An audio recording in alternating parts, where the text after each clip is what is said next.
There's a famous episode of the TV show The West Wing where Deputy White House Chief of Staff Josh Lyman pinch hits at the podium for ailing Press Secretary C.J.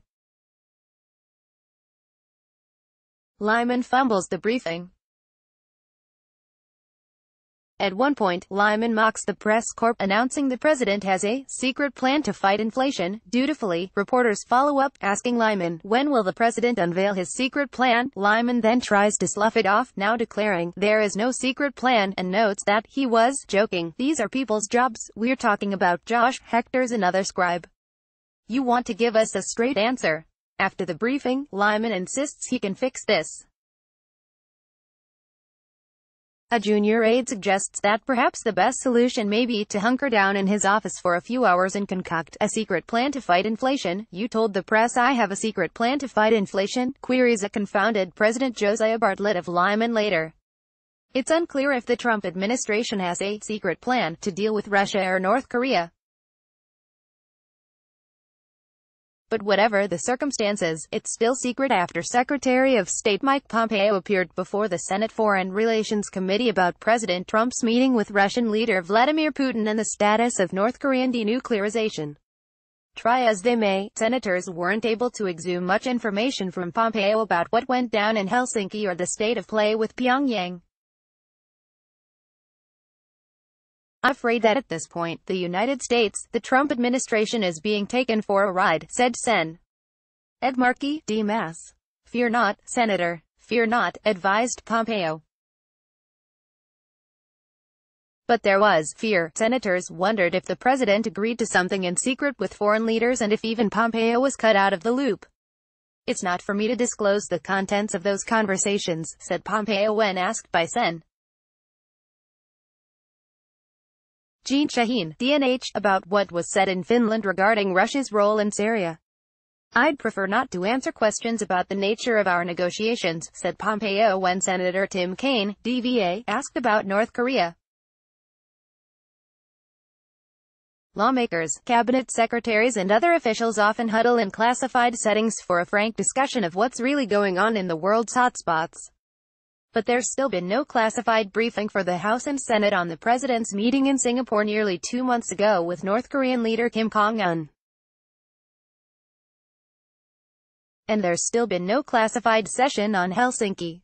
This administration is increasingly not transparent, said Senator Bob Menendez, DNJ, the top Democrat on the Senate Foreign Relations Committee. I really don't believe, Mr.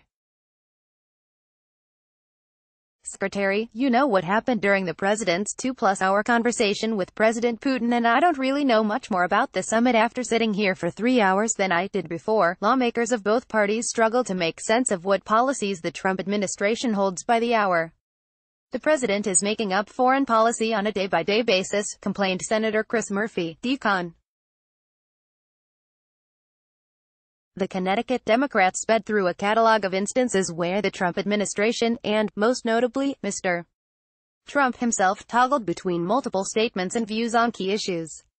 That included comments regarding whether the president believed Russia meddled in the election. We focus on words from the president because our allies and our adversaries listen to those words and they calibrate their actions based upon those words, observed Murphy.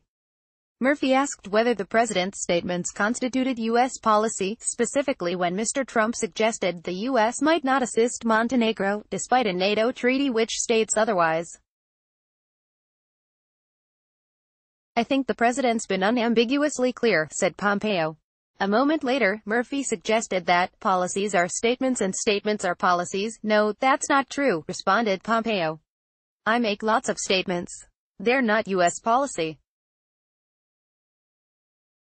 The president says things. How do I know the difference between a presidential statement that is not a policy and a statement that is, asked Murphy.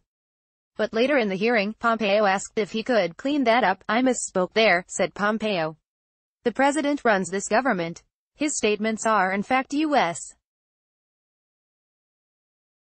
policy. It's oscillation like that which mystifies lawmakers, especially when the president says something off the cuff or blasts a declaration at 6:35 in the morning on Twitter.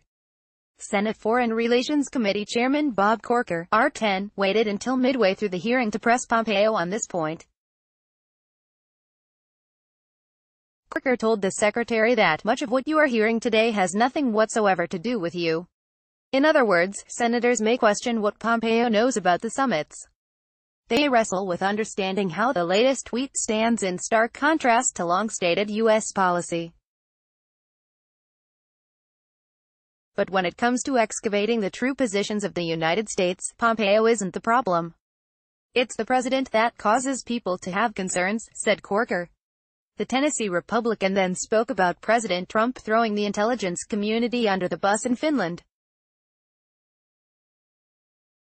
He highlighted how Director of National Intelligence Dan Coates found out that Mr. Trump invited Putin to Washington from a reporter. The chairman cited the president pondering the idea of sending U.S. diplomats to Moscow for interrogation. Why does he do those things? I mean, is there some strategy behind creating doubt in U.S. senators' minds on both sides of the aisle? Doubt in the American people as to what his motivations are, asked Corker. Pompeo then challenged Corker, saying the administration is not free-floating.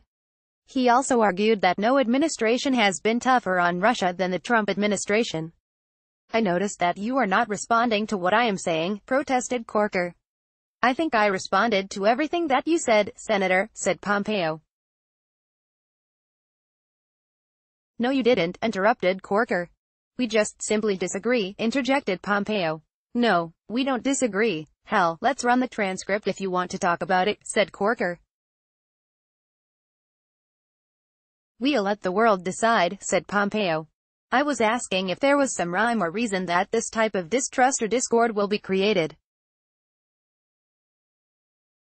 And I know you're not going to answer the question. I'm trying to make a point as to why, continued Corker. Senators of both parties failed to pierce Pompeo's armor and learn anything at all about Singapore or Helsinki. Menendez lit into Pompeo near the end of the session because he criticized Jeanne Shaheen for stating information gleaned from the Russian Defense Ministry about what was agreed to in Finland. She was quoting them only because we don't know what our own government is saying, excoriated Menendez. If President Obama did what President Trump did in Helsinki, I'd be peeling you off the Capitol ceiling. Would you like to give any response? Asked Corker of Pompeo to Menendez's tongue lashing. Not a word, said Pompeo. Capitol Attitude is a weekly column written by members of the Fox News Capitol Hill team. Their articles take you inside the halls of Congress, and cover the spectrum of policy issues being introduced, debated and voted on there.